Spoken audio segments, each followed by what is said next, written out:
Masechet Sota, Daf Lamed Bet. On va commencer le nouveau Pérec, le 7e.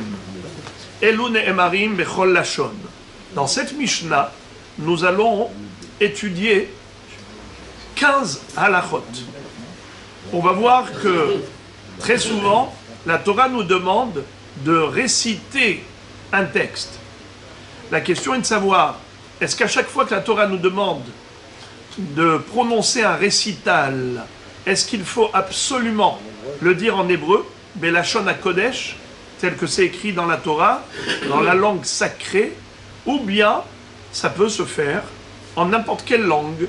Le principal, c'est que l'on comprenne ce que l'on dit. Alors voici les deux listes. Première série, c'est Elu Ne'emarim Bechol Lashon. Voici tout ce qu'on peut dire en n'importe quelle langue. Et ensuite, Elu Ne'emarim Belashon HaKodesh. La liste de tous les textes qui doivent être récités obligatoirement en hébreu. Voici. Elu Ne'emarim Bechol Lashon, Parashat Sota, Uvidui Maaser, Kiryat Shema, Utfila, Ubirkat Hamazon, Ushvuat HaEdut, Ushvuat HaPikadon. Voici les 7 sujets qui peuvent être prononcés même en langue étrangère et pas obligatoirement en hébreu. Parashat Sota. D'ailleurs, tout le reste qui n'a rien à voir avec Masechet Sota, ça a été enseigné ici juste parce qu'on a commencé avec la Sota. On sait que le Kohen adresse un message à la Sota. Il l'avertit, il la met en garde, il lui dit attention à toi, si tu as trompé ton mari, tu as tout intérêt à l'avouer. Parce que si tu vas boire de ce breuvage, de Maïm Ammarim, eh bien, étant donné qu'on a effacé dedans le texte de la Sota, sache que ces eaux vont te pénétrer et te faire exploser. Alors, avoue. Comme ça, tu vas nous éviter d'effacer le nom divin. Avoue. Si tu avoues, ton mari te donne le guet et tu rentres chez toi. Alors, en effet, le Kohen s'adresse à la Sota. En quelle langue? Est-ce que c'est uniquement en hébreu, comme c'est écrit dans la Torah, ce qu'il va lui dire, Ve'amra ha'isha, Amen, Amen, elle répondra à tous les messages du Kohen, ou bien ce message-là, il peut être en langue étrangère. Eh bien, c'est ça ce que nous dit la Mishnah. Elu Ne'emarim Bechol Lashon. Parashat Sota. La paracha de la Sota, ça peut être dit Bechol Lashon. Vous pouvez, et on verra dans la Gemara qu'on l'apprend d'un pasouk.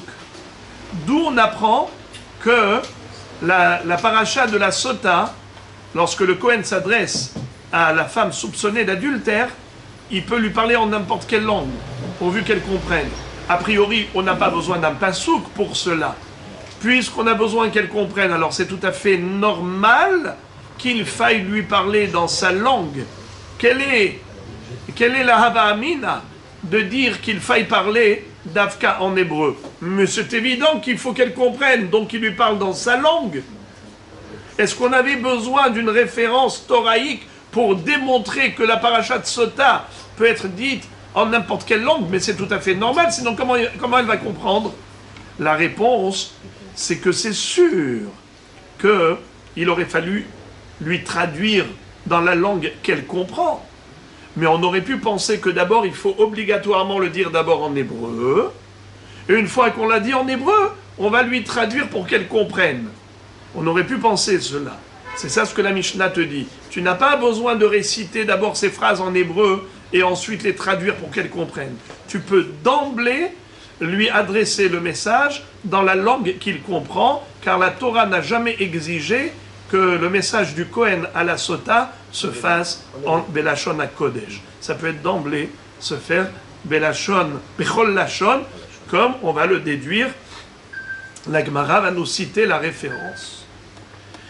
Uvidui Maaser, également la confession du Maaser, c'est-à-dire que tous les 3 ans, on devait faire un vidouille Maaser. À quoi il consistait, ce vidouille Maaser? À dire devant Akadosh Baruch Hu, voilà, j'ai accompli toutes les mitzvot que tu m'as demandé d'accomplir concernant les prélèvements de la terouma et du maaser des fruits. Vous savez que les fruits d'Eretz Israël sont soumis à des prélèvements. On doit prélever des 7 fruits d'Eretz Israël à l'époque du Beth Amikdash, les bikurim, qu'on devait apporter au Beth Amikdash. Le Kohen faisait avec tout ce qu'il devait faire. Nachon? Eh bien, il y a également le prélèvement de la terouma, qu'on doit donner à qui? Au Kohen. Le prélèvement du maaser rishon. Première dîme, à qui on donne? Au Lévi. Après maaser sheni. La deuxième dîme, un dixième des fruits encore, c'est pour les manger à Yerushalayim. Ils incarnent une dimension de sainteté qui fait que ces fruits, il faut les manger à Yerushalayim. Si c'est trop lourd ou trop loin, eh bien, on rachète la Kedusha, on transfère la Kedusha sur de l'argent qui sera utilisé à Jérusalem pour acheter de la nourriture là-bas, pour acheter des produits alimentaires qu'on consommera avec cet argent à Yerushalayim. Alors à Botaï, ça c'était pendant la première année, la deuxième année de la Shemitah. La troisième année de la Shemitah, parce que vous savez que d'une Shemitah à l'autre, on a 6 ans. Chaque septennat est en fait clôturé par une Shemitah. Mais avant l'année de la Shemitah, la 7e année, qu'est-ce qu'on a? On a 6 années d'agriculture. Eh bien, ces 6 années d'agriculture, elles sont réparties en 2. 1, 2, 3, 4, 5, 6. On a 3 années agricoles et encore 3 années agricoles. La première et la deuxième, qu'est-ce qu'on doit donner? Terouma au Kohen, Maaser Rishon au Lévi, Maaser Sheni à Jérusalem. La troisième année, Terouma au Kohen, Maaser Rishon au Lévi et Maaser Ani. Il faut donner le Maaser Ani aux pauvres à la place du Maaser Sheni. Pareil pour la 4e et 5e année. Terouma, Maaser Rishon, Maaser Sheni. 6e année, Terouma, Maaser Rishon, Maaser Ani. Ok. Alors, une fois qu'on a terminé un cycle de 3 ans, il fallait ensuite dire à Kadosh Baruch Hu, c'était pendant la fête de Pessah de la 4e année, on disait, Maître du monde, j'ai fait tout ce que tu m'as demandé. Fais ce qu'on te demande. Bénis ton peuple. Voilà. Il y avait tout un texte dans Parashat Kitavo, je ne vais pas vous le lire, là-bas, qui techale la aser et kol ma'asar tevu atecha, tout ce que va dire ce bonhomme. Il va dire à Kadosh Baruch Hu, j'ai respecté les lois de Terumot et Maasrot et ainsi de suite. Alors, Barech et Amer. Ok. Ça s'appelle Vidouille Maasrot. Le mot Vidouille, c'est pas dans le sens d'une confession de faute, c'est dans le sens de Vadaï, de reconnaissance, dans le sens d'attestation avec certitude. J'atteste au devant d'Hachem que j'ai fait ce qu'il fallait faire. Est-ce qu'il fallait réciter cela obligatoirement en hébreu? Non. La Mishnah nous dit que le vidouille Maasrot, ça peut se faire en n'importe quelle langue.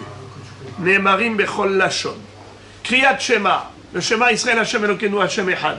Est-ce que c'est obligatoirement en hébreu? Non. En n'importe quelle langue, c'est aussi valide. Shema Israël bechol lashon shata shomea. Utfila, la prière, la Hamida, est-ce qu'il faut obligatoirement en hébreu? Non. Bechol lashon. Principal, c'est que tu comprennes. Ou Birkat Amazon, aussi pareil. Ou Shvurat Ha'edut, ou Shvurat Ha'pikadon. Qu'est-ce que c'est que Shvurat Ha'edut? Quelqu'un qui a juré, qui ne connaissait pas le témoignage. Par exemple, moi, j'ai prêté à Réhouven 100 shekels. Moi, je viens réclamer à Réhouven, rends-moi les 100 shekels. Il me dit, tu m'as jamais rien prêté. Alors, moi, j'ai dit, attends. Heureusement qu'il y avait des témoins. Je viens, je vais chercher. Dis-moi, Lévi, Yehuda, vous étiez là quand je lui ai prêté, vous avez vu? Il dit, non, on n'a rien vu. Comment vous n'avez rien vu? Mais vous étiez là. Le Beddin disent, c'est vrai que vous n'avez rien vu? Jurez que vous n'avez rien vu. Et ils ont juré un faux serment. Ils ont prêté un faux serment. Ça s'appelle Shevurat Ha'edut. Le jour où ils voudront faire Teshuvah, ils devront apporter un korban Rolev Yored. Shevurat Ha'edut. Est-ce que la Shevuah doit se faire d'Afka en hébreu? Non. Bechol Lashon. Pareil, Shevurat Ha'pikadon. Quelqu'un à qui on a donné un dépôt à garder, on lui a donné de l'argent ou un objet. Et quand on est venu réclamer, on lui dit, où est l'argent que tu m'as gardé? Il dit, eh ben, je me suis fait voler. Ah bon? mais jure que tu t'es fait voler. Il a juré, après il s'avère que c'est lui le voleur. Mahon, il a fait tchouva. Il est venu pour, avant Kippour, il est venu reconnaître. Il doit apporter Keren, Homesh et Hacham. Il rembourse le capital plus un cinquième au propriétaire, et en plus il doit apporter un korban Hacham Gezelot au Beth Amikdash. Est-ce que tout cela, ça doit se faire, cette Shevoura, d'Afka en hébreu? Non, n'importe quelle langue. Donc voici les 7 sujets qui peuvent être prononcés en n'importe quelle langue. Et maintenant la Mishnah nous fait la liste de tout ce qui doit être récité d'Afka en hébreu. Ve'elu ne'emarim belashon hakodesh. Voici tout ce qui doit être prononcé belashon hakodesh. Mikra bikurim, halitza, brachot uklalot, birkat kohanim, birkat kohen gadol, parashat hamelech, parashat agla arufa, umashuach milchama b'shara shemedaber el ha'am. Mikra bikurim, lorsque le propriétaire des fruits apportait les prémices au Beth Amikdash, à l'époque du Beth Amikdash, Eretz Chita ou Seora Gefen Teena Berimon Eretz Zet Shemen ou Dvash, les 7 fruits d'Eretz Israël, on devait apporter les prémices dans une corbeille. Et là-bas, après que le Kohen a fait ce qu'il fallait faire, qu'est-ce que disait le Israël? Ve'anita ve'amarta ifne Hashem Elokecha Arami Oved Avi Vayered Mitzrayim et ainsi de suite, tout ce qu'on dit dans la Gada de Pessah, mais encore beaucoup d'autres choses et des prières. Et c'est comme ça que il fallait réciter devant Akadosh Baruch Hu tout le texte qui est écrit dans la Torah. Est-ce qu'on pouvait le dire en n'importe quelle langue? Non, d'Afka en hébreu. Mikra bikurim, halitza, le déchaussement. Lorsque quelqu'un est décédé et il n'a pas eu d'enfant, son frère doit épouser sa belle-sœur, il doit faire iboum. S'il ne veut pas faire iboum, alors il fait halitza. Ils vont au Beddin et elle va le déchausser, lui retirer la chaussure du pied droit. Et il y a tout un protocole. Elle va déclarer, d'abord lui il va dire, elle va dire, mais En Yebami, mon Yabam ne veut pas me prendre. Alors, et lui va dire, oui, en effet, Lo hafatzti le karta, il veut pas et je ne veux pas la prendre. Et après, elle va dire elle va cracher devant lui, il va dire ainsi méritera celui qui ne veut pas construire la maison de son frère, et ainsi de suite. Donc tout cet échange-là, bien qu'on lui expliquait la traduction, mais il fallait obligatoirement qu'elle le dise en hébreu. Il fallait Belashon HaKodesh. Alors ça fait partie des récitations hébraïque. Brachot ou klalot. Lorsque les bénis Israël sont entrés en Eretz Israël, Akadosh Baruch Hu leur a donné une mitzvah de rentrer en Israël et d'arriver jusqu'au mont Gerizim et au mont Eval. Il allait y avoir 6 Shvatim qui allaient monter sur le mont Gerizim, 6 Shvatim sur le mont Eval, et au centre il va y avoir le Aaron HaKodesh avec les Kohanim autour et les Léviim tout autour. Et ils allaient se tourner vers le mont Gerizim et prononcer les brachot, vers le mont Eval, prononcer les klalot, c'est-à-dire ce que vous voyez dans Parashat Kitavo, Arour, Asher Yaaseh, Pesel ou Masecha et tout ça. Mais avant de dire Arour, il disait d'abord Baruch, Baruch, Asher Lo Yaaseh, Pesel ou Masecha et ainsi de suite. Tous les Arourim qu'on a là-bas, d'abord ils étaient sous forme de Baruch. Ils se tournaient vers le Har Gerizim. Il disait Baruch, Baruch, Baruch, tout le monde répondait Amen, Ve'abru kol ha'am, Amen. Et après ça, il se tournait vers le Har Eval, et qui ça, les Kohanim, les Léviim, ils se tournaient, ils prononçaient tout cela, qui répondait, tout le monde répondait Amen. Ok. Alors, ça s'appelle Brachot ou Klalot. D'ailleurs, la Mishnah, tout à l'heure, va nous expliquer comment ça se faisait exactement. Birkat Kohanim, un Kohen, est-ce qu'il peut dire Yevarechecha Hashem Ishmerecha en français? Non. Birkat Kohen Gadol. Kohen Gadol, le jour de Kippour, il allait lire la Torah. Et il allait ensuite faire des brachot sur cette lecture. Est-ce qu'il pouvait faire tout cela, toutes ces brachot-là, écrites à ta Torah? Est-ce qu'il pouvait faire ça en français? Non. Davka en hébreu. Ou Parashat HaMelech, lorsque à Sukkot, dans le Hakel, c'est-à-dire qu'une fois tous les 7 ans, tout le Ham Israël devait se réunir pendant Hagasukot, et le roi allait lire la Torah devant eux. La paracha que le Melech allait lire au moment du Hakel, ça devait être une lecture en hébreu. Ou paracha Tegla Harufa. Lorsque quelqu'un a été assassiné et on ne connaît pas l'auteur du crime, il faut que le Sanhédrin mesure la distance qu'il y a entre le cadavre et les villes voisines, et les ékénimes de la ville la plus proche doivent apporter une jeune génisse à laquelle ils vont rompre la nuque dans un nahaletan, et ils vont devoir ensuite se laver les mains, et ils vont dire devant un Kadosh Baruch Hu une déclaration. Yadenu lo shafru et adam hazeh ve'inenu lo ra'u kaper le'amecha Israël asher fadita, et ainsi de suite. Tout ce protocole était accompagné d'un récital. Ce récital devait être obligatoirement en hébreu et pas en langue étrangère. Umashuach milhama beshara shemedaber el ha'am.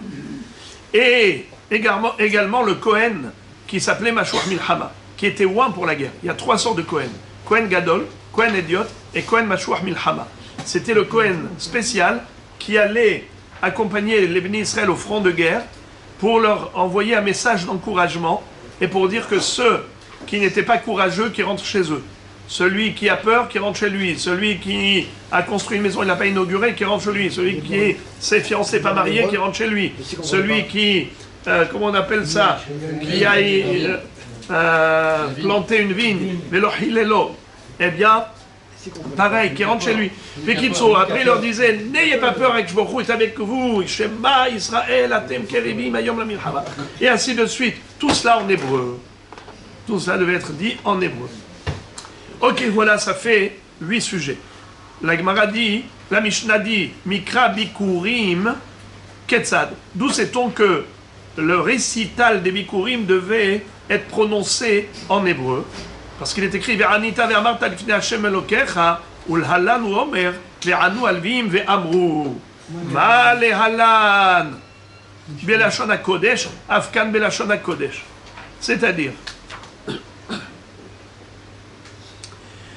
étant donné que, à propos des brachot et klalot sur le mont Gerizim et le mont Eval, c'était en hébreu, et là-bas il y a le verbe ve'anu, ils vont répondre. En fait, ve'anu halvim ve'amru. Puisqu'il y a le verbe la'anot, le même verbe on le retrouve à propos des bikurim, ve'anita ve'amarta lifnei Hashem Elokecha. De la même façon que pour les brachot et klalot sur le mont Gerizim, mont Eval, c'est sûr que c'était en hébreu. Ainsi, le récital des bikurim, ça doit être en hébreu par la Gzera Shava. Le même verbe, ve'anita et ve'anu. Alors maintenant, d'où on sait que les brachot et klalot aussi c'était en hébreu, ça on verra après.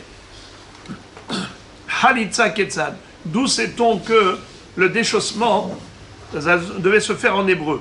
Ça veut dire tout le débat et l'échange entre la Yebama et le Yabam en hébreu, parce qu'il est écrit Ve'anta ve'amra.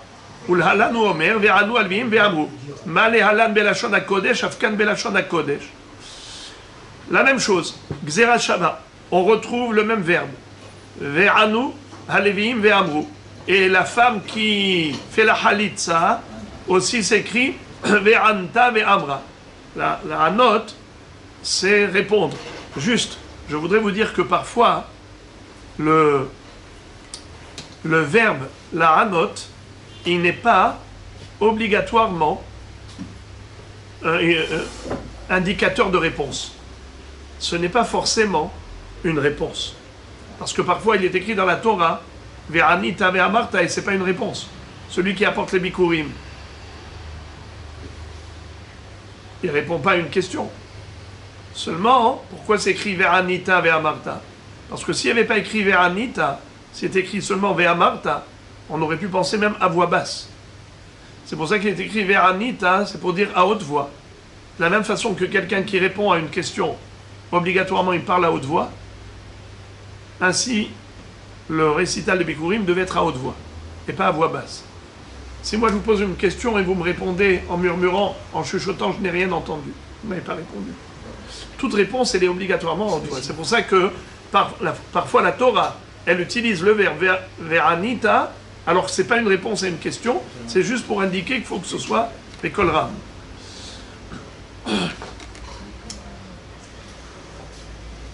Rabbi Yehuda Omer ve'anta ve'amra kacha ad shetomar balashon hazeh. Rabbi Yehuda dit que pourquoi est-ce que l'échange de la Yebama avec le Yabam devait être en hébreu, c'est pas parce qu'il est écrit ve'anta ve'amra à haute voix, et aussi on apprend par Gzera Shava le mot ve'anu à propos de Har Gerizim Har Eval, c'était en hébreu, alors elle aussi c'est en hébreu. Lui dit, tu veux savoir d'où on sait que c'est en hébreu? Parce qu'il est écrit kacha, ainsi. Quoi ainsi? Quoi ainsi? Ainsi, comme c'est écrit dans la Torah en hébreu, ainsi ça doit être en hébreu. C'est une dracha. Brachot ou klalot ketzad. Comment se positionner le peuple juif au moment des brachot et klalot sur le mont Gerizim et le mont Eval?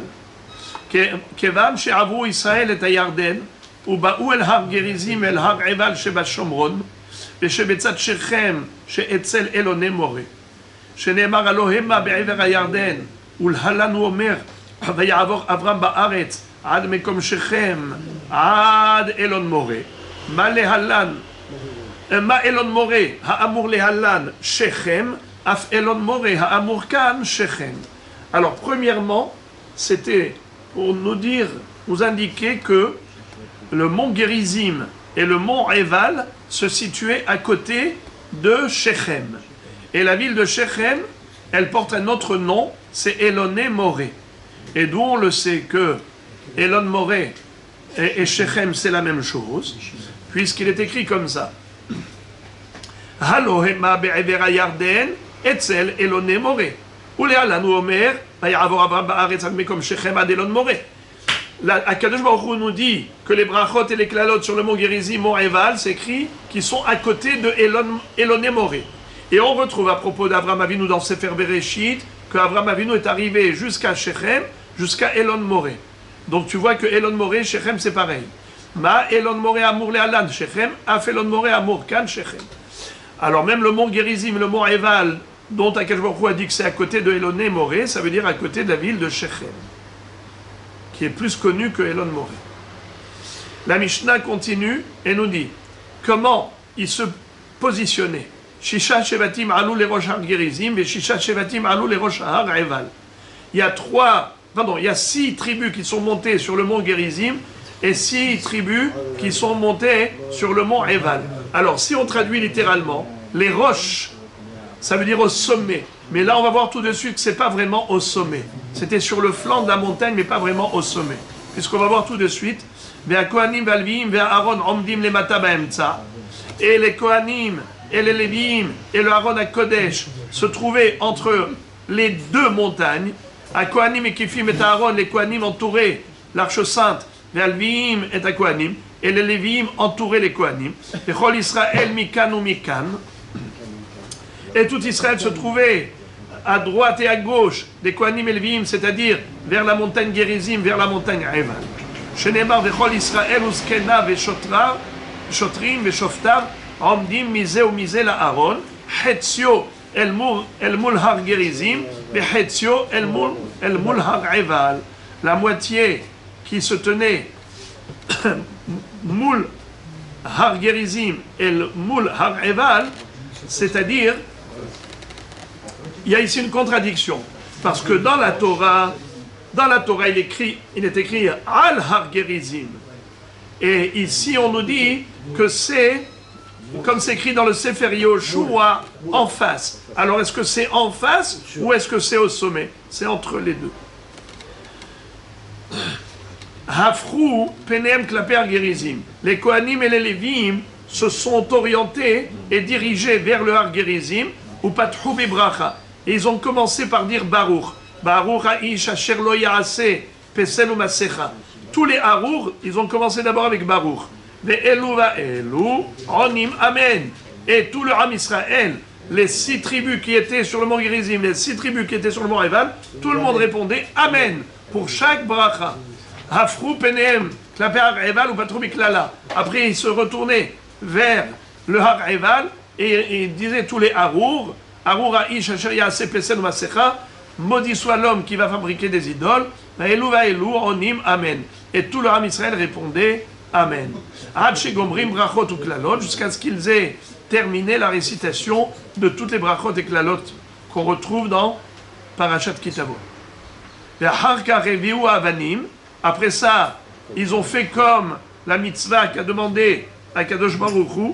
Ça, c'est comme il est écrit Vekataftar lavanim et kol divrei haTorah azot ba'er hetev vesadta otam basid ubanita sham mizbeach, n'est-ce pas? C'est-à-dire qu'ils avaient une mitzvah de prendre avec eux des pierres du Jourdain. D'où ils ont apporté ces pierres, les amis? D'où ils ont apporté ces grosses pierres? Vous savez d'où ils ont apporté ces grosses pierres? Eh bien, figurez-vous, du sol du lit du Jourdain. C'est-à-dire, le lit du Jourdain, comme le lit de l'océan, le lit du Jourdain, eh bien, le Jourdain s'est fendu pour laisser Am Israël traverser à pied sec. À ce moment-là, quand ils ont traversé, ils devaient prendre du sol du Jourdain des pierres qu'ils vont construire, qu'ils vont ériger là-bas entre le Har Gerizim et Har Eval, Nachon, et ensuite ils vont les déplacer au Gilgal. Alors, je vous lis, Aharkarevu et Avanim, Ubanu et Mizbeach, Vesadu Basid. Ils ont construit le Mizbeach avec ses pierres et ils l'ont peint avec de la chaux. Vekatvu alav et kol divrei haTorah b'shiv'im lashon. Et ils ont retranscrit dessus la Torah en 70 langues. Sheneemar ba'er etev, comme il est écrit, Vekatavta ala avanim et kol divrei haTorah azot ba'er etev. Tu dois écrire la Torah bien expliquée. Qu'est-ce que ça veut dire bien expliquée? Traduite en 70 langues pour que toutes les 70 nations puissent venir étudier la Torah s'ils le souhaitent. Et comme ça, ils ne pourront pas dire à la fin des temps, on n'a pas étudié la Torah parce qu'on ne pouvait pas. Voilà, on vous l'a traduite. Venatlu et avanim. Après ça, ils ont récupéré les pierres du Mizbeach au Ba'u velanu bimkomam. Et ils sont retournés au Gilgal. Et là-bas, ils ont érigé à nouveau cet autel.